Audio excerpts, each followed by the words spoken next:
राधे राधे दोस्तों, जय श्री श्याम। आज के वीडियो में आप सबके साथ शेयर कर रही हूँ खरमास साल 2026 में कब लगने जा रहा है और इसके साथ ही साथ खरमास में हमें क्या करना चाहिए, क्या भूल कर भी नहीं करना चाहिए, क्या हम व्रत का उद्यापन कर सकते हैं, इसके साथ ही साथ नए व्रत उठाएं या ना उठाएं और नवरात्र जैसे खरमास में ही नवरात्रि लग जाती हैं तो हमें कौन कौन से कार्य जो है वो नहीं करने चाहिए। इस वीडियो में सही और संपूर्ण जानकारी आप सबके साथ शेयर करूंगी। तो चलिए वीडियो को कर लेते हैं शुरू और जान लेते हैं खरमास से जुड़ी समस्त महत्वपूर्ण जानकारी।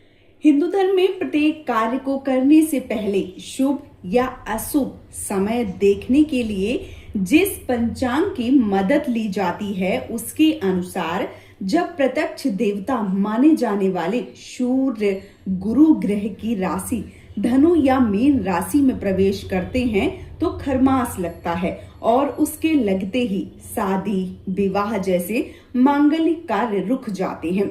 मार्च महीने में ये खरमास लगने जा रहा है। इसकी धार्मिक मान्यता क्या है और क्या नियम है, क्या उपाय हैं, चलिए विस्तार से जान लेते हैं।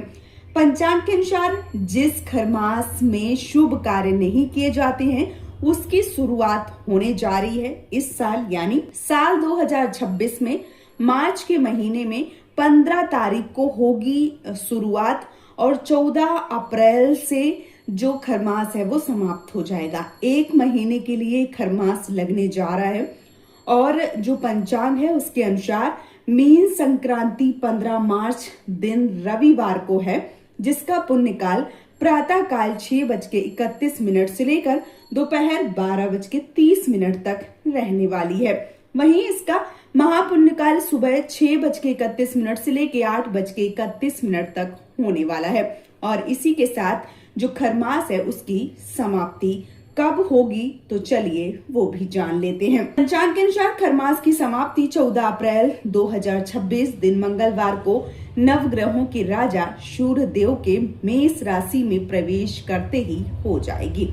अब आपके मन में ये प्रश्न आ रहा होगा कि खरमास क्या होता है, क्यों लगता है।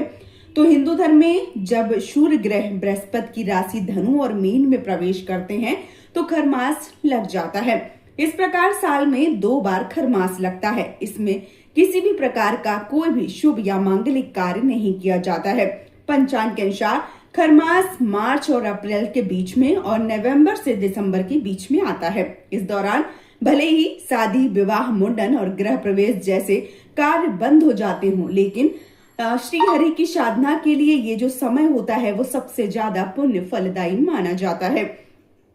खरमास के कुछ नियम होते हैं, जैसे हिंदू मान्यताओं के अनुसार खरमास में किसी भी प्रकार के शुभ या मांगलिक कार्य नहीं किए जाते हैं। मान्यता है कि इस नियम की अनदेखी करने से शुभ फलों की प्राप्ति नहीं होती है। खरमास में गृह प्रवेश या किसी नए कार्य की शुरुआत नहीं की जाती है। खरमास के दौरान व्यक्ति को धन का लेन देन सूझबूझ के साथ करना चाहिए और वाद विवाद से बचना चाहिए। खरमास में मांस मंदिरा या तामसिक चीजों का भूलकर भी सेवन नहीं करना चाहिए। हिंदू मान्यताओं के अनुसार खरमास में व्यक्ति को लक्ष्मी नारायण और सूर्यदेव की पूजा प्रतिदिन विधि विधान से करनी चाहिए और यदि संभव हो सके तो खरमास में व्यक्ति प्रतिदिन गंगा या गंगा जल से ही किसी तीर्थ स्थान पर जाकर स्नान करे तो ये बहुत ज्यादा शुभ माना जाता है। खरमास के दौरान सूर्योदय से पहले उठकर स्नान ध्यान सूर्य उपासना करने से व्यक्ति को सुख सौभाग्य और आरोग्य की प्राप्ति होती है। इसके साथ ही साथ खरमास में भगवान सूर्य के लिए आदित्य हृदय स्तोत्र का पाठ और भगवान श्री हरि विष्णु के विष्णु सहस्त्र का पाठ करने से जीवन में सुखों की प्राप्ति होती है। खरमास में जरूरतमंद व्यक्तियों को अन्न वस्त्र धन का दान अगर आप करना चाहते हैं तो कर सकते हैं। ये बहुत ज्यादा शुभ होता है।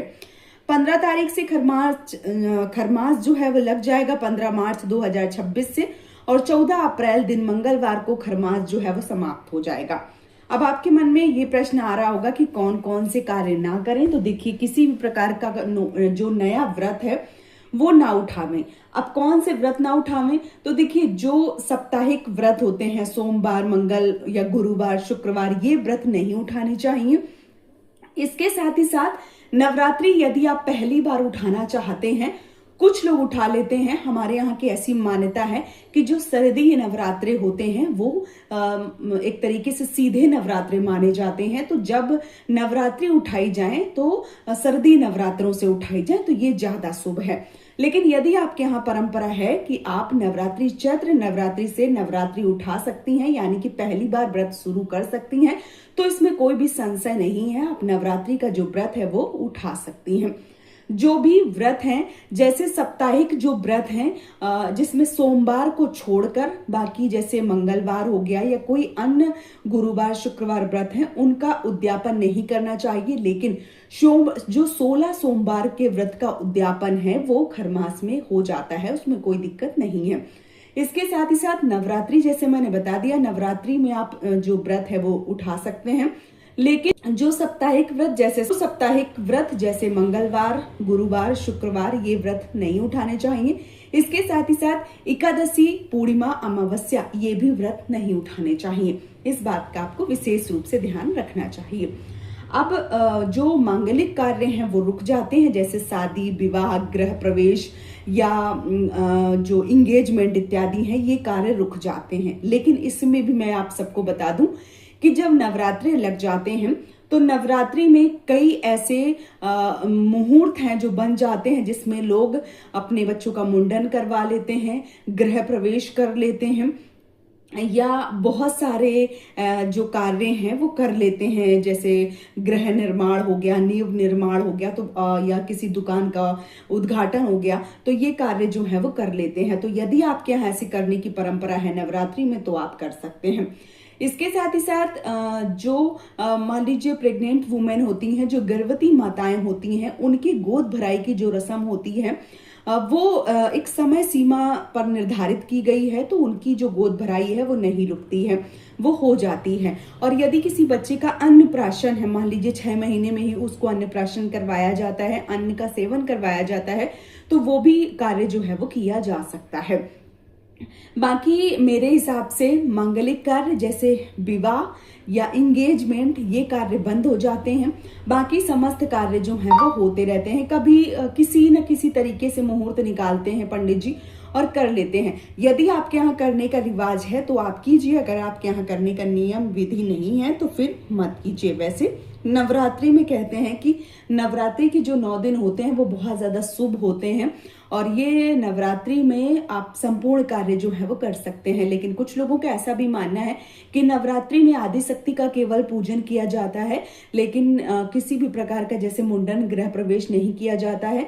तो आप देख लीजिए, यदि आपके यहाँ के जो पुरोहित हैं, जो पंडित जी हैं, वो अगर निकाल कर देते हैं, करवाते हैं, तो आप करवा सकते हैं, या आपके घर की परंपरा है तो आप करवा सकते हैं। नहीं तो जो खरमास है उसके बाद आप एक सही समय, सही तिथि, मुहूर्त निकलवा के समस्त कार्य जो है वो कर सकते हैं। या जैसे अबूझ मुहूर्त होते हैं, जैसे अभी अक्षय तृतीया आएगा तो अक्षय तृतीया में भी अबूझ मुहूर्त होता है, तो उस समय भी कोई कार्य जो है वो किया जा सकता है बिना किसी पुरोहित की मदद से भी।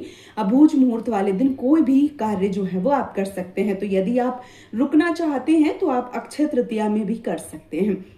तो आप देख लीजिए कि आपके यहाँ जो नियम है या विधि विधान है वो किस प्रकार से है, उस प्रकार से आप जो कार्य है वो कर सकते हैं। अच्छा, कुछ लोगों के प्रश्न ये भी आएंगे, क्योंकि मेरे पुराने वीडियो पे बहुत सारे प्रश्न आ रहे हैं कि जो मान लीजिए खरमास है वो लग जाता है तो फिर नवरात्रों का जो सामान है वो हमें लेना चाहिए, जैसे माता की चुनरी, माता का श्रृंगार, या मिट्टी का जो कलश होता है, या जो जवारे बोने वाला कुंडा होता है, वो सब खरीदा जाता है, तो वो हम लें या ना लें। तो देखिए, खरमास में आप माता की चुनरी या किसी भी प्रकार की धार्मिक पुस्तकें या नवरात्रि का सामान आप ले सकते हैं। इसमें किसी भी प्रकार का कोई भी संशय नहीं है, क्योंकि जो खरमास है उसमें ही नवरात्रि पड़ती है, तो इसमें बहुत ज्यादा सोचने समझने की आवश्यकता नहीं है। बस रविवार और मंगलवार को मिट्टी के बर्तन जो है वो नहीं लिए जाते हैं, तो इस बात का आपको विशेष रूप से ध्यान रखना है। तो मिट्टी वाले जैसे कलश हो गया या जो जवारे का कुंडा हो गया, वो आप रविवार और मंगलवार वाले दिन ना लें, बाकी आप किसी भी दिन जो है वो ले सकते हैं। कई लोगों के मन में ये भी प्रश्न आएगा कि जो मान लीजिए कि नवरात्रि के बाद जैसे जो खरमास है उसके बाद विवाह है अप्रैल में, क्योंकि विवाह के मुहूर्त जो है वो भी अप्रैल में है, तो कई लोगों का ये भी मानना है कि जैसे साड़ियाँ या सूट इत्यादि लेते हैं तो वो टाइम से सिल नहीं पाते हैं, तो क्या हमें खरमास में लेना चाहिए? तो हाँ, शॉपिंग कर सकते हैं, इसमें कोई दिक्कत नहीं है।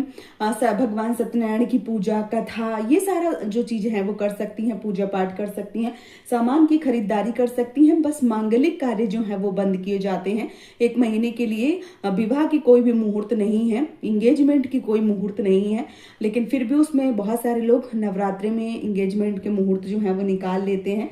तो बहुत ज्यादा संशय जो है वो आपको नहीं करना है। जो कार्य आप करना चाहते हैं वो कर सकते हैं, और जो मैंने बताए हैं कि इन कार्यों से बचना चाहिए, तो वो कार्य जो है वो आपको बचा देने चाहिए। तो उम्मीद करती हूँ कि खरमास के बारे में ये समस्त महत्वपूर्ण जानकारी आप सबको पसंद आई होगी। यदि वीडियो पसंद आया है तो चैनल को सब्सक्राइब और वीडियो को लाइक जरूर कीजिए। आज का ये वीडियो मैं यहीं पे समाप्त करूंगी। बहुत जल्दी मिलूंगी आप सबको एक और नए वीडियो के साथ में। तब तक के लिए आप इस चैनल को सब्सक्राइब करके ढेर सारा प्यार दीजिए। राधे राधे, जय श्री श्याम।